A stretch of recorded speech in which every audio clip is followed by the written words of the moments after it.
मैं वैद्य जगजीत सिंह मेंबर हूं central council of Indian medicine का पंजाब से और पंजाब आयुर्वेद बोर्ड एंड यूनानी सिस्टम का वाइस चेयरमैन हूं। और आज के इस शुभ अवसर पे धन्वंतरी जयंती पे सब लोगों को बहुत बहुत मुबारकबाद देता हूं और शुभकामना देता हूं और आशा करता हूं कि सारा समाज स्वस्थ रहे और सब इस जयंती के मौके पे सब लोग अपने जो भी उनके मनोकामना है उसको पूर्ण हो। आयुर्वेद के प्रचार प्रसार के लिए सर धन्वंतरी जयंती पे सिर्फ जयंती मना लेना, क्या आपको लगता है कि इससे आयुर्वेद आगे निकल जाएगा या हम लोग जो पिछड़ेपन हुआ है इसको कुछ दूर कर पाएंगे? आप लोग अपने लेवल से क्या लगता है, क्या काफी है ये? देखो, ये एक कड़ी है, इसको हम उसके साथ के आयुर्वेद के विकास के लिए जयंती मना रहे हैं ऐसा नहीं है। हमारा देश धर्म के साथ जुड़ा हुआ देश है। जैसे हम सब अपने त्योहार मनाते हैं, ये तो हमारा एक त्योहार है जो हमारे पितामह हैं उसकी जयंती मनाते हैं। आयुर्वेद के विस्तार के लिए हर एक लेवल पे बहुत सारे काम हो रहे हैं और ऐसे ऐसे काम जो पहले कभी नहीं हुए वो भी अब हमारी सरकार भी बहुत प्रयास है और पहले से जो इसका बजट है वो भी बहुत बड़ा है। ऐसी बात नहीं है। दूसरी बात, जैसे आप आत्मा को अलग नहीं कर सकते, आत्मा कभी मरती नहीं है। आयुर्वेद के विस्तार के लिए किसी सरकार की किसी जरूरत नहीं है। ये तो एक ऐसी साइंस है जो कि उस परमात्मा ने, सृष्टि ने जब इस व्यक्ति को पैदा किया है उसके निवारण के लिए यहीं पे उसको आयुर्वेद को पैदा किया है। उसके कोई भी रोग हो जाए उसके स्वास्थ्य की रक्षा कैसे करनी है तो वो आयुर्वेद में सिद्धांत में जड़ा। इसके किसी की जरूरत नहीं है, किसी सरकार की या किसी की मर्जी पे नहीं है। आयुर्वेद कभी, ये तो एक ऐसा जिसको हम कह सकते हैं जिसको ना पढ़ने वाली या किसी की मर्जी के ऊपर आयुर्वेद डिपेंड नहीं करता। मैं कह रहा था आयुर्वेद जो कि एक जीवन पद्धति भी है, जीने का शैली भी सिखाती है, सिर्फ रोग का इलाज ही नहीं है ये।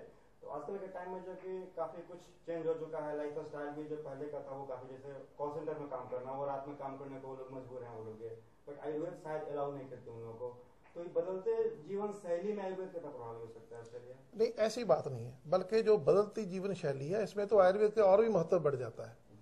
क्योंकि अगर आयुर्वेद के सिद्धांतों को सिर्फ दिनचर्या को, ऋतुचर्या के हिसाब से हम अपना थोड़ा सा लाइफ स्टाइल चेंज कर लेंगे तो कोई भी प्रॉब्लम आपको नहीं आएगी। जैसे आप किसी रात को काम करने वाले हैं या किसी फैक्ट्री में काम करने वाले हैं तो क्या उसको पानी तो सब जगह मालूम है।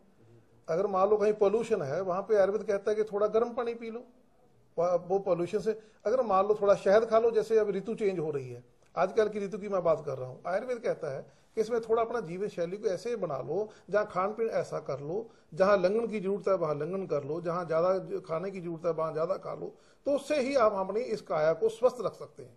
इस आजकल की शैली में, जो आजकल की जो जीवन शैली है उसमें तो आयुर्वेद की और भी इंपॉर्टेंस है। आजकल का मौसम में परिवर्तन काफी कुछ अनसर्टेन हो गया है, अभी आप देख रहे हैं सीजन चेंज कर रहा है। इस मौसम को देखते हुए लोगों को किस तरह की प्रिकॉशंस लेनी चाहिए, किस तरह के रोग ज्यादा आजकल के ये हो सकते हैं इस सीजन को देखते हुए? देखो, आजकल कफ का प्रकोप शुरू होगा, पित्त का शमन काल है, कफ का प्रकोप शुरू होगा। तो कफ को रोकने के लिए आयुर्वेद की जो साइंस है ये कंप्लीट साइंस है, ये सिम्प्टोमेटिकली नहीं चलती। ये तो ये बताती है कि जैसे दोष है, हम आजकल की ऋतु में कौन सा दोष बढ़ने वाला है, अगर हम उसके हिसाब से, जैसे आजकल मेवे खाने हैं, बादाम है और किशमिश है, थोड़ा अखरोट के कुछ मात्रा में लेने वाले, तो उससे कफ जो है वो प्रकोपित नहीं होता। आजकल के मौसम में आपको सबको जैसे पता है, खांसी होती है, जुकाम होता है, कफ का प्रकोप से गले में खराश होती है। तो अगर इनके कफ को रोकने के लिए जितने मेवे हैं या एक नेचुरल जो हमारी खुराक है उसका सेवन किया जाए, और प्रिकॉशन में कैसे कपड़े पहनने हैं, हमारा जो कफ का स्थान है वो अपर उसमें माना गया है, रेस्पिरेटरी ट्रैक जो है हमारा कफ का स्थान माना गया है। तो अगर उसको प्रॉपर ढककर सोया जाए, उसको प्रॉपर ढककर शाम को सैर किया जाए तो उसमें कोई भी ऐसे जो वायरस है वो एंटर नहीं होते, वो प्रोटेक्शन मिलती है बॉडी। आजकल डेंगू का बहुत ज्यादा प्रकोप चल रहा है और डेंगू से बचने के लिए किस तरह का किया सकता है? देखो, आपने बहुत अच्छा सवाल किया है।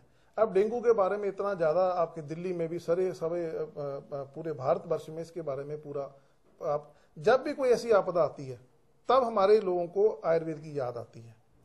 मैं चंडीगढ़ में रहता हूं, चंडीगढ़ में थोड़े दिन पहले पीजीआई के सबसे बड़ा संस्थान है, उसके डायरेक्टर ने अपनी स्टेटमेंट दी है कि पपीते के पत्ते का रस और गिलोय का रस मिलाकर लो, उससे बढ़िया डेंगू के लिए, वायरस को रोकने के लिए कोई चीज नहीं है। प्लेटलेट्स कम होते हैं, ये आज की साइंस बता रही है, जो कि 100 साल 150 साल पुरानी साइंस, कोई इनकम्प्लीट नहीं है।